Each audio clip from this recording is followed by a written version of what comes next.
کہ جس وقت 3، 4 یا 5 شعبان المعظم کو 4 ہجری میں امام پاک کی ولادت ہوئی. 3 اقوال ہیں، 3 کے بھی ہیں، 4 کے بھی ہیں، 5 کے بھی ہیں. اکثر علماء اہل سنت یا تو 4 بیان کرتے ہیں یا تو 5. جو بھی ہو، تاریخ ولادت میں اختلاف ہے. اختلاف کی کئی وجوہات ہوتی ہے. ممکن ہو چاند کی رویت کا بھی اختلاف ہو سکتا ہے، اور بھی مورخین کی تحقیق کا اختلاف ہو سکتا ہے، لیکن مہینہ شعبان المعظم کا ہے.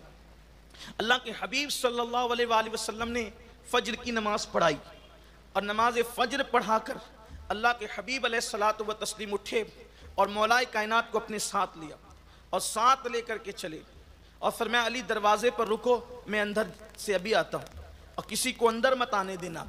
مولا کائنات جو ہے وہ دروازے پر ٹھہرے رہے. پھر اس کے بعد مولا مشکل کشا دروازے پر تھے. آقا کریم صلی اللہ علیہ وسلم جب مسجد نبوی شریف سے باہر نکلے تو اور صحابہ بھی پیچھے پیچھے آئے اور سیدہ پاک کے دروازے پر وہ ٹھہر گئے. آقا کریم صلی اللہ علیہ وآلہ وسلم جب باہر تشریف لائے تو اس وقت میرے آقا صلی اللہ علیہ وآلہ وسلم نے فرمایا آج میری بیٹی فاطمہ کے گھر بیٹا پیدا ہوا ہے. آج میری بیٹی فاطمہ کے گھر بیٹا پیدا ہوا ہے. یاد رکھیں جن کا ذکر کر رہے ہیں وہ کوئی کتنی شان والے لوگ ہیں، اس کا اندازہ ہمیں ہونا چاہیے، اور ہماری نئی نسلوں کو پتہ چلنا چاہیے کہ نبی کے گھر والوں کی شان کیا ہے. اللہ کے حبیب علیہ السلام فرماتے ہیں میری بیٹی کے گھر بیٹا پیدا ہوا ہے. وہ میرا بیٹا، بیٹی کا بیٹا، میرا بیٹا.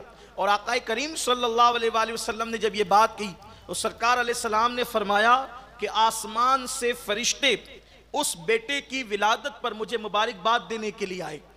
ایک روایت میں آتا ہے کہ مولا کائنات نے فرمایا 4 لاکھ سے زائد فرشتے اس دن زمین پر اترے اللہ کے حبیب صلی اللہ علیہ وآلہ وسلم کو مبارکباد دینے کے لیے.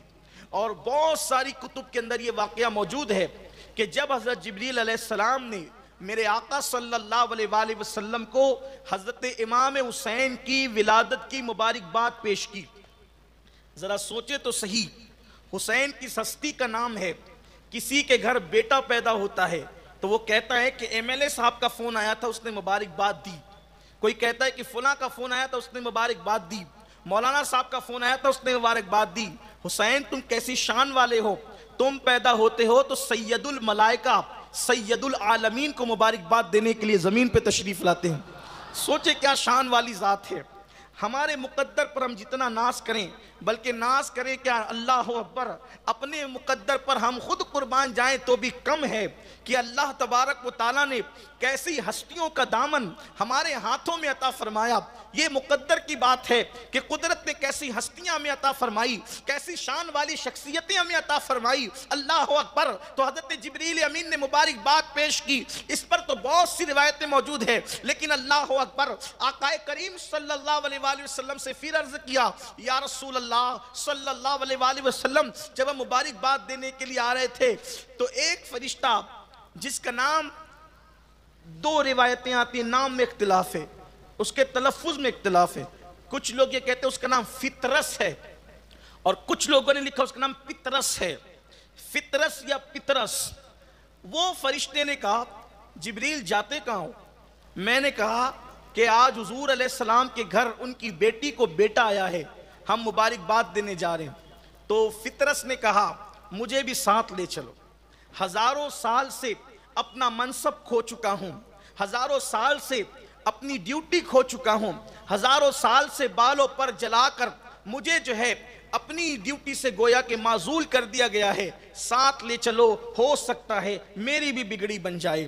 یا رسول اللہ صلی اللہ علیہ وآلہ وسلم، فطرس حاضر ہے اور وہ بھی مبارکباد پیش کرنا چاہتا ہے. پھر میرے آقا علیہ السلام نے فطرس کی طرف توجہ فرمائی. فطرس نے عرض کیا یا رسول اللہ میری طرف سے بھی مبارکباد، آپ کے یہاں شہزادہ آیا ہے. آقا اس خوشی کے موقع پر مجھ پر بھی کرم کی نظر فرما دے، مجھ پر بھی کرم کی نظر فرما دے، مجھ پہ بھی چشم کرم اے شہ والا کرنا، مجھ پہ بھی چشم کرم اے شہ والا کرنا. یا رسول اللہ کرم کی چشم مجھ پر بھی ہو جائے. اور کون سی چشم کرم؟ جس طرف اٹھ گئی دم میں دم آ گیا، اس نگاہ عنایت پہ لاکھوں سلام. اللہ اکبر. فطرت فطرس نے عرض کیا کہ یا رسول اللہ شہزادے کی ولادت ہوئی ہے، مجھ پر بھی چشم کرم فرما دیں، رب کی بارگاہ میں سفارش کر دیں۔ ہزاروں سال بیتے، میں جب اپنے منصب پر تھا اللہ نے بڑے مرتبے عطا کیے تھے، لیکن جب میں نے آسمان سے زمین کی طرف دیکھا،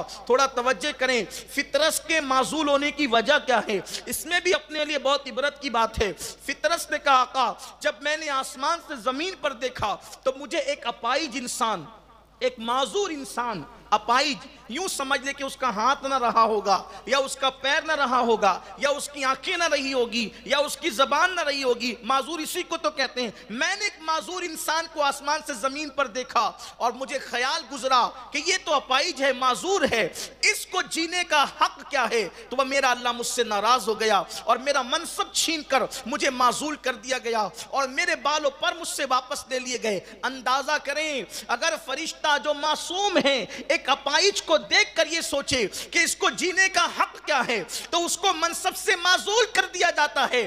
آج جو اللہ اکبر معذور لوگوں کو گالیاں دیتے ہیں، تانا دیتے ہیں، حقیر سمجھتے ہیں، اللہ اکبر ان کا انجام کیا ہوگا، ان کی حالت کیا ہوگی۔ معذوروں پہ ظلم کیا جاتا ہے، انہیں حقیر سمجھا جاتا ہے، اللہ اکبر۔ تو فطرس کہتا ہے آقا پھر میرے بالوں پر مجھ سے چھین لیے گئے۔ میرے آقا کریم صلی اللہ علیہ وآلہ وسلم نے رب کی بارگاہ میں عرضی پیش کی، مولا فطرس کی خطا کو معاف کر دے، اس کی لغزش کو معاف کر دے۔ جواب آیا، جبریل کہتے آقا رب کی طرف سے جواب یہ ہے کہ حسین کو جس کپڑے میں لپٹا گیا ہے وہ کپڑا فطرت سے مس کر دیا جائے، اللہ اس کو اس کا منصب دوبارہ عطا فرما دے۔ اور پھر وہ لباس حسین، توجہ کریں ابھی ایک وقت کی نماز بھی نہیں پڑھی ہے، ابھی ایک دن کا روزہ بھی نہیں رکھا ہے، ابھی زبان پر بظاہر تلاوت قرآن بھی نہیں آئی ہے، ابھی مولا حسین پیدا ہوئے ہیں۔ پیدائش کے بعد ابھی پورا ایک دن بھی گویا کہ نہیں گزرا ہے زندگی کا، مرتبہ یہ ہے کہ فرشتے کے بدن سے لباس حسین، حالانکہ فرشتے جسم نہیں رکھتے انسانوں کی طرح، صرف یہ تشبیہ کے طور پر سمجھانے کے لیے کہ فرشتے سے مس کر دیا گیا لباس حسین، لباس حسین، تو اللہ نے اس کا منصب بھی دیا، اس کو بالوں پر بھی عطا فرمائے۔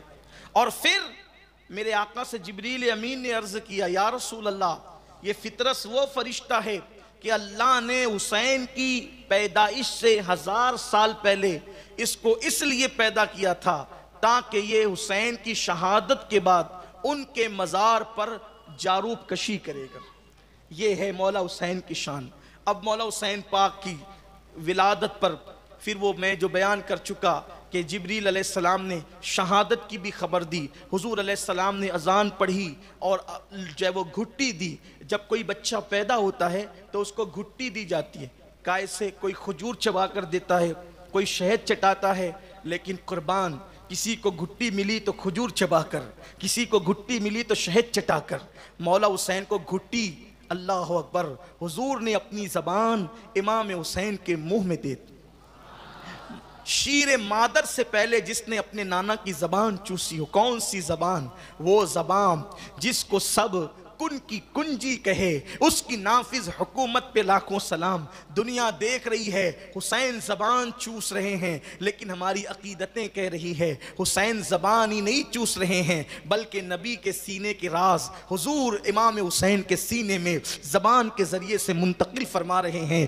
دینے والے نانا جانے اور لینے والے حسین جانے کہ پہلے ہی دن کیا کیا دیا اور پہلے ہی دن کیا کیا لیا۔ اللہ اکبر۔ اب امام علی مقام کا 7ویں دن جس نے عقیقہ کیا وہ بھی مصطفیٰ جان رحمت ہے۔ 2 مینڈوں پر، ایک کالے رنگ کا مینڈا تھا اور ایک چتکبرے رنگ کا مینڈا تھا، 2 مینڈوں پر اللہ کے رسول علیہ السلام نے امام حسین کا عقیقہ کیا۔ سر کے بال اتارے گئے اور سر پر زعفران کی خوشبو لگائی گئی اور بالوں کی برابر وزن چاندی صدقہ کی گئی۔ پھر امام علی مقام اعلیٰ جدہ والہ السلام اپنے نانا کی گود میں پرورش پاتے رہے اور پھر نانا سے تربیت حاصل کرتے رہے۔ کیسی تربیت حاصل کی؟ کبھی حضور نے کندھے پہ بٹھایا اور بس جلدی جلدی سے چلتے ہیں، کبھی کندھے پہ بٹھایا، کبھی سجدے طویل کیے، کبھی ایسا بھی ہوا کہ مسجد میں آئے حضور حالت نماز میں تھے۔ امام علی مقام اپنے نانا کو نماز میں دیکھتے ہیں تو حضور علیہ السلام کھڑے تھے نماز میں، تو دونوں پیروں کے بیچ میں، حضور علیہ السلام کے دونوں قدم ناز کے دونوں پیروں کے بیچ میں جو فاصلہ تھا کھڑے رہنے کے درمیان، تو امام حسین نانا کے دونوں پیروں کے درمیان کو ہٹا کر اپنا سر ڈالنے لگے،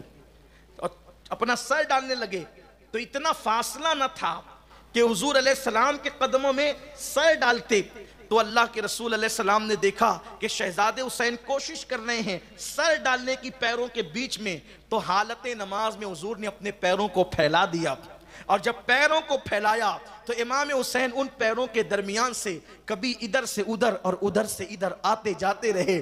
دنیا دیکھ رہی ہے رسول اللہ کے دونوں قدم کے درمیان سے حالت نماز میں میرے آقا ہیں، کبھی ادھر جاتے ہیں کبھی ادھر آتے ہیں، دنیا دیکھ رہی قدموں سے جاتے ہیں، عقیدتیں پکار رہی ہیں، وہ دروازے جنا ہے، جنت کا دروازہ ہے، کبھی جنت کے ایک طرف جاتے ہیں کبھی جنت سے دوسری طرف باہر آتے ہیں۔ اللہ اکبر، امام علی مقام علی جدی والے السلام کی شان یہ ہے۔ پھر اس کے بعد امام علی مقام حضور علیہ الصلوۃ والتسلیم کے ساتھ تقریباً کم و بیش آپ نے 7 سال گزارے حضور علیہ السلام کی ظاہری حیات میں۔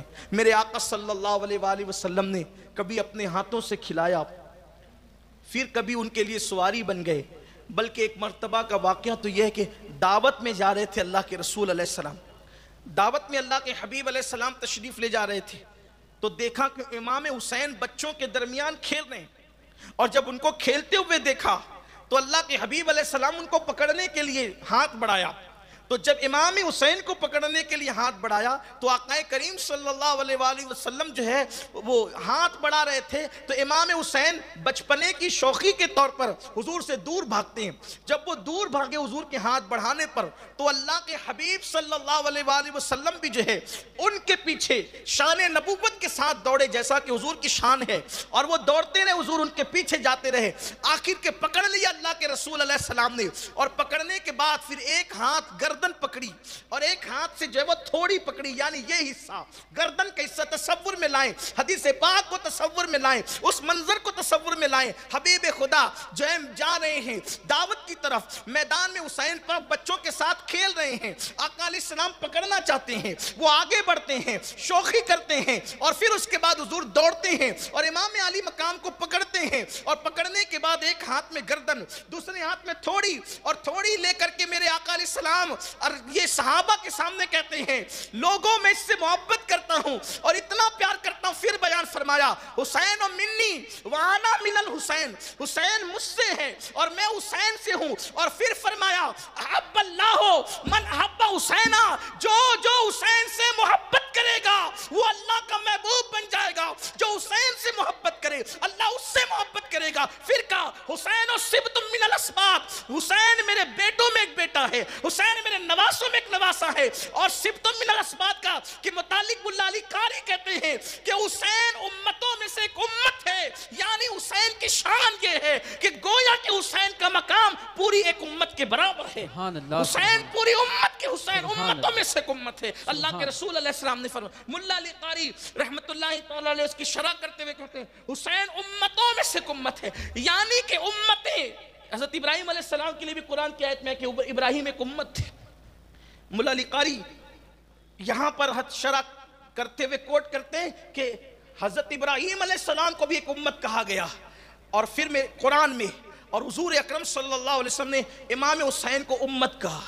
امت یعنی کہ اسباط کا ایک ترجمہ ملا علی قاری نے شرح کرتے ہوئے کہا کہ گویا کہ حسین پورا ایک قبیلہ ہے، اور اللہ کے حبیب علیہ السلام نے قبیلہ کہہ کر ذات حسین کو یہ بیان کر دیا، یعنی میرے حسین سے اتنی اولادیں پیدا ہوگی کثرت کے ساتھ کہ تنہا حسین کا پورا ایک قبیلہ ہو جائے گا، کثرت کے ساتھ اولاد ہوگی۔ دیکھیں یہ بھی غیب کی خبر پوری ہوئی، تو فرمایا احب اللہ من احب حسینا، جو حسین سے محبت کرے گا اللہ اس سے محبت کرے گا، اور کیا کہا میں حسین سے پیار کرتا ہوں، میں حسین سے محبت کرتا ہوں۔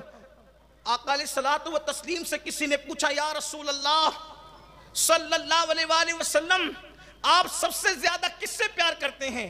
تو سرکار نے فرمایا سب سے زیادہ پیار میں میرے حسین سے کرتا ہوں۔ اب آپ مجھے بتائیں جس کو محبوب خدا ہونے کا شرف حاصل ہو، جو خدا کے محبوب کا محبوب ہو. اب اس پر کوئی بیان ہو سکتا ہے؟ کیسے بیان ہوگا؟ اس لیے کہ استاد زمن تو کہتے ہیں کہ اس کا تو بیان ہی نہیں ہے. جس کو حضور محبوب بنائے، جس کو حضور چاہیں، اس کا بیان کیسے ہو سکتا ہے؟ کیسے بیان ہو سکتا ہے؟ وہ کہتے ہیں اللہ کا محبوب بنے جو تمہیں چاہے. مقام حسین دیکھ لو، استاد زمن سے سیکھو کس شان سے بیان کریں. اللہ کا محبوب بنے جو تمہیں چاہے، اور اس کا تو بیان ہی نہیں ہے، تم جسے چاہو. سبحان اللہ، سبحان اللہ، سبحان اللہ. حضور جس کو چاہیں سبحان اللہ. اور اس شان سے چاہیں کہ کہیں کہ حسین منی، تشریحات کے سارے ابواب ختم ہو جائیں گے. حسین منی، حسین مجھ سے ہے، وانا من الحسین، اور میں حسین سے ہوں.